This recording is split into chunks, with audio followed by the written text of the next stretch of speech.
Daf Yomi, Tractate Sanhedrin, page 40b, at the top of the page, with the words Ve'ema chada chada kedichtiva.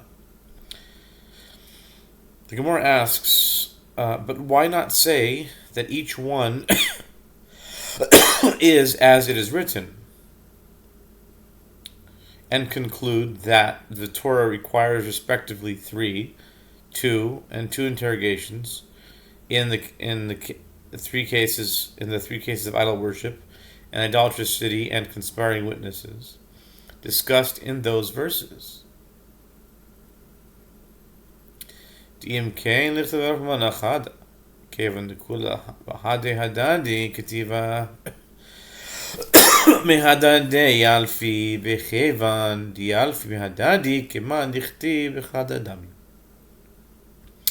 As if so, if there is a requirement of 7 interrogations in all cases of capital law, let the merciful one write them in one place, and it would be derived from there to other cases. The Gemara answers, since they are all written together, meaning that they all employ analogous terminology, one learns the halachot of one from the other. And once one learns the halachot of one from the other, they are considered as if they are written in one place. V'hala damiyan lehadadi siman palet sayef hatra'a.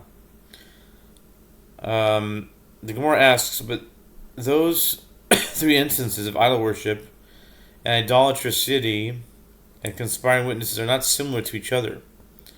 So how can one derive the halachot of one from the other? The Gemara records a mnemonic device for the following terms: escapes, sword, forewarning. Ir hanidachas lehanachtarti laudamia shekin memoinon palit. Avodah zara lehanachtarti laudamia shekin b'sayaf. Edim zo memin hanachtarti laudamia shekin tzrichim atra'ah. What are the differences? The case of an idolatrous city is not similar to those two, meaning idol worship and conspiring witnesses, because for the others, their money escapes their fate. Although the court executes those transgressors, their money is not confiscated. By contrast, in the case of an idolatrous city, not only are the residents executed, all of their property is destroyed. Idol worship is not similar to those two, as the other 2 transgressions are judged by the sword, while punishment for idol worship is death by stoning. The case of conspiring witnesses is not similar to those 2, as those who transgress the two other transgressions require forewarning in order to be liable for the transgression, while conspiring witnesses are not forewarned before they testify. Beheitev, heitev yalfinan mehadadeh, ugzera shava mufna. Di lo mufna ika lemifrach, la ye afnoye mufne midaha vele lemichtav, v'darshu v'chakeru, v'shani ikra, b'dibure beheitev shmamina le'afnoye. The Gemara explains, this is not an association based on conceptual similarity alone. Rather, we learn one from the other based on a verbal analogy employing the words diligently and diligently. Diligently is used in all 3 cases. The Gemara comments, and this verbal analogy must be free, meaning these terms must be superfluous in their context. The Torah included them for the express purpose of establishing the verbal analogy. A verbal analogy that is based on otherwise extraneous terms cannot be logically refuted. This is because if these terms are not free, the verbal analogy can be refuted. The Gemara concludes, this is not so, meaning the verbal analogy cannot be refuted, as they are free. The Gemara explains, since the Torah could have written, and they inquire and investigate. And the verse modified its statement by writing diligently. Learn from it that the term's function is to have it be free to enable a verbal analogy. והקראתי מופנה מצד אחד הוא משלמה נחתרתי מופנה הוא משום דהווה להם למכתב אלא עיר נידחת מה יהווה לה למכתב הכתיבה כולו הוא. The Gemara challenges this explanation, and yet it is free only on one side, as the term is superfluous in two of the verses but not in all three of them. The Gemara explains, granted, with regard to these two, idol worship and conspiring witnesses, it is free because it could have been written only, and you inquire and you investigate, but instead the word diligently also appears in the verse. But in the verse concerning an idolatrous city, what could it have written differently? They are all written.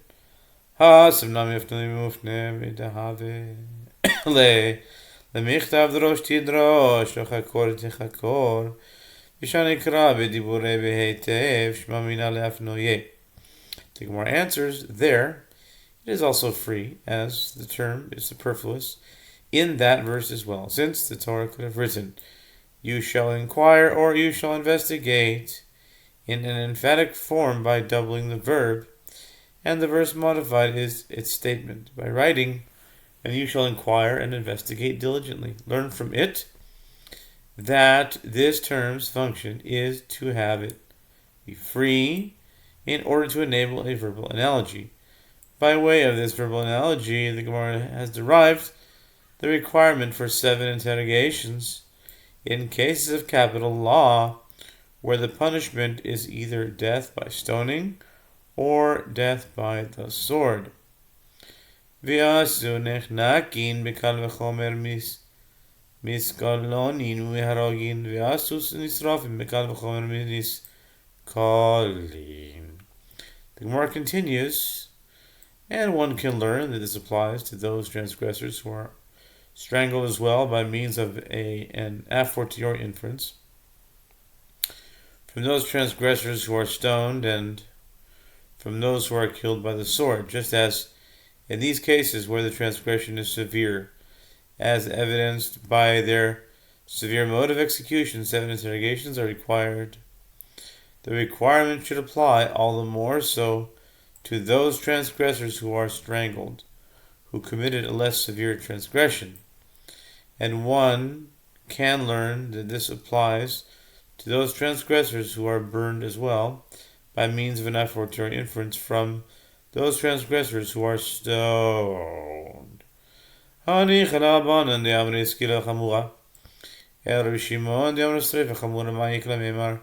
Gemara questions the last inference. This works out well, according to the opinion of the rabbis, rabbis who say that stoning is more severe than burning, see 49b.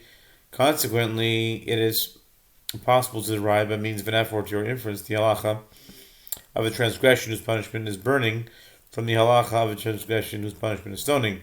But according to the opinion of Shimon, who says that burning is more severe than stoning, what is there to say? Ela Amar Yehuda, v'hinei emet nachon, v'hinei emet nachon, ha-chad sre, sheva, the sheva chakirot, dal, telat, gzera sheva, pashalahu chada. Rather, Yehuda said, there are an additional 2 phrases in the verses that are used to teach the halacha of the 7 interrogations. The verse states with regard to the idolatrous city, and you shall inquire and investigate and ask diligently, and behold, it be truth, the matter certain. Deuteronomy 13:15. Additionally, the verse states with regard to idol worship, you have inquired diligently, and behold, it be truth, the matter certain. Deuteronomy 17:4.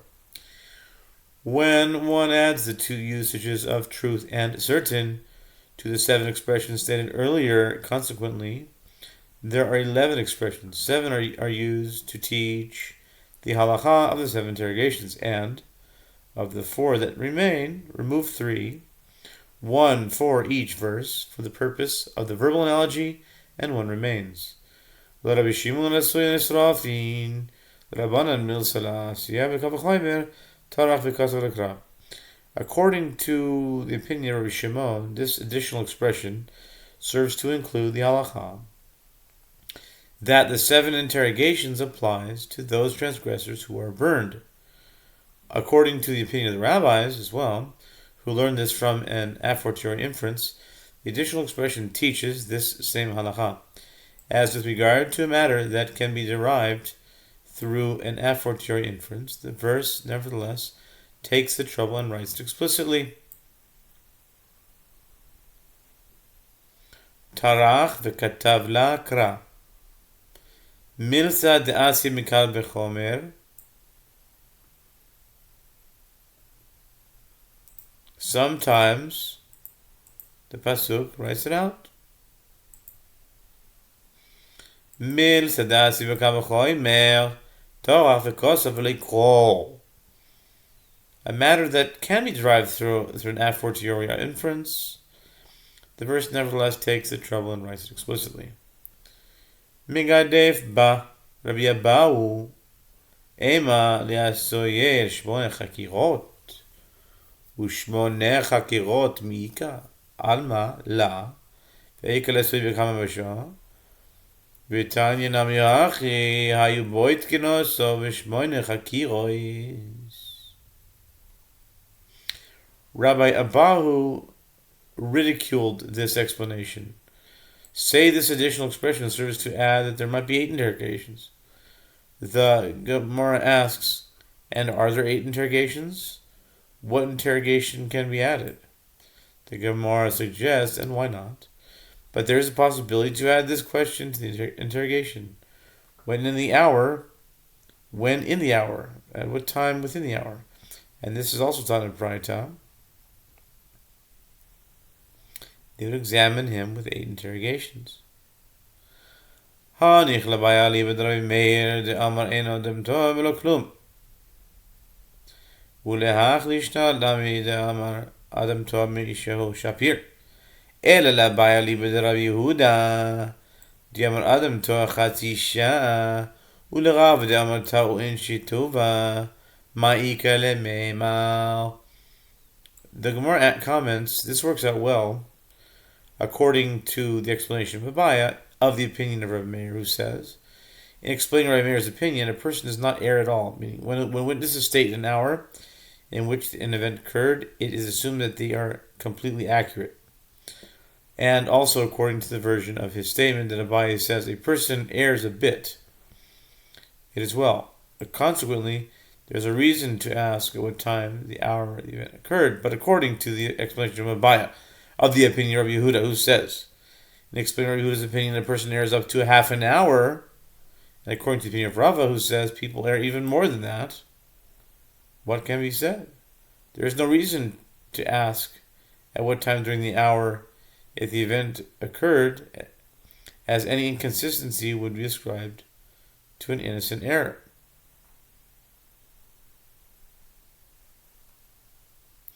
The Gemara suggests, rather, there is a possibility you have the question, in how many years within the Jubilee? In which of the 50 years did the event occur? Hainu Be'ez Shavua.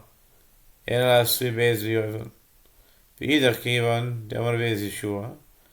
Lo Ba Be'ez Yovel. The Gemara questions this explanation. This is exactly the same question as, in which 7-year period of the Jubilee did the event occur? As one can calculate the year within the Jubilee by knowing the 7-year period. The Gemara suggests, rather, there is the possibility to add the question of, in which Jubilee cycle did the event occur? In the current cycle or the previous cycle? And the other sage, meaning Rabbi Bahu, assumes that there cannot be an 8th interrogation, holds that once the witness said in which 7-year period of the Jubilee the event occurred, there is no need to ask in which Jubilee it occurred, as the court would have no reason to think that he is testifying about an event that occurred 50 years prior. Rabbi Yossi Omer, Tanya, Amar lehem Rabbi Yossi lechachamim, Devreichem, Mi sheba ve'omar emesh harago, Omar lo be'eze shavua, be'eze shah, be'eze chodesh, bekama v'chodesh.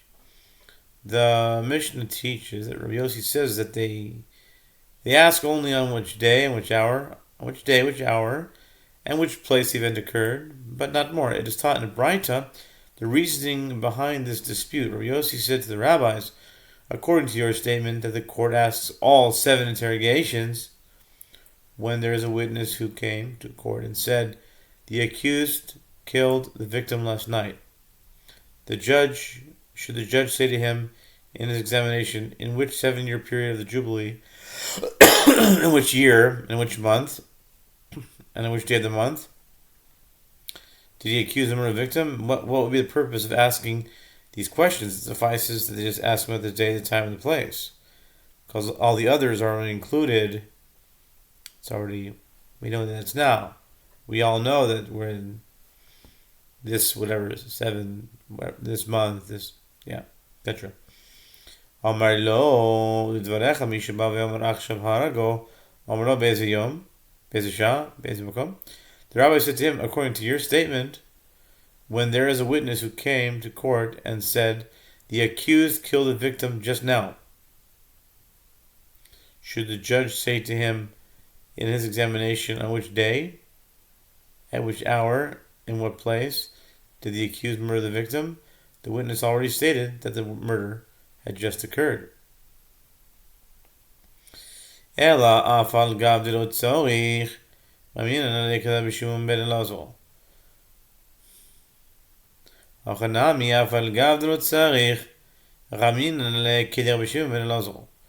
rabbis continue, rather, even according to your opinion, although it is not necessary to ask these questions in this particular case, we impose the obligation to answer all the interrogations on the witnesses in accordance with the explanation of Rabbi Shimon ben Elazar, that the court beleaguers the witnesses to attempt to confuse them. See 32b. Here too, although it is not necessary to ask these questions in this particular case, we impose the obligation to answer all the interrogations on the witnesses in accordance with the explanation of Rabbi Shimon ben Elazar. Rabbi Yossi emesh harago shchiach berov edios. Achshav haragol u'shchiach berov edios. Gemara asks, and what would Rabbi Yossi respond to this claim? Gemara explains, he holds that the witness testifying the accused killed the victim last night is common in most testimonies. Therefore, this testimony is taken into account when deciding the content of the interrogations. By contrast, the witness testifying the accused killed the victim just now is not common in most testimonies, meaning it is relatively rare. Therefore, this testimony is not taken into account when deciding the content of the interrogations. Maskirim atem oso. Tanu Rabbanan makirim atem oso. Nachri harag, Israel harag, Hitritem bo, Kibel alav hatra'ah, Hitir atzmo lemita, Hemit betoch kedei dibur.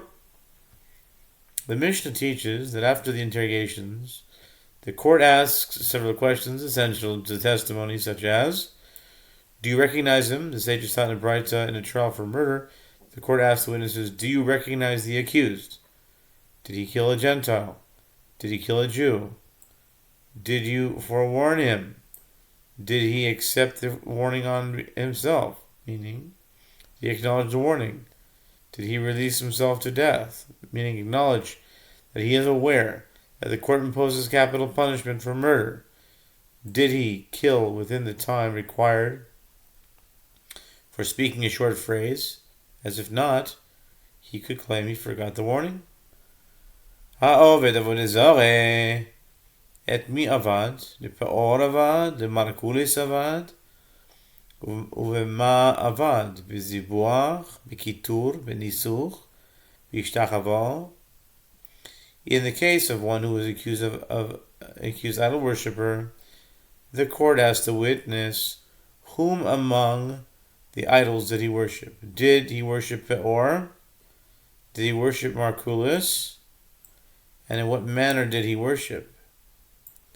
Was it by sacrificing an offering, or by burning incense? By pouring wine as libation, or by prostrating before the idol? אמרו לבני נסרו מן התורה, שנאמר, ואיש אשר ייקח את אחויס ויבאס אביו, ויבאס אמוי, ויראו אס ערבסו, התובריאו תליה מלסו, אלא עד שירו טעמו של דבר, אין אינו אלא לחרס. אין עניין לחרס. Ula says, from where in the Torah is the obligation of forewarning derived, as it is stated, and if a man take his sister, his father's daughter, or his mother's daughter, and see her nakedness, and she sees his nakedness, it is a disgraceful deed, and they shall be cut off in the sight of their people. Leviticus 20:17. One can ask, is that to say that the matter is dependent on sight? The transgression is engaging in sexual intercourse, not seeing each other. Rather, the meaning of and see is, he is not liable until he sees the reason of the matter, that it should be clear to him that he is committing a transgression by having been forewarned. If this halakha is not needed for the matter of excision, karet, as his punishment is in the hands of heaven, and God is aware of whether or not he acted intentionally, then it's probably, I'm going to guess that it's going to be a next daf. But if it cannot be used for karet, then it should be used for matters of this world. But we'll see that in the next daf, God willing.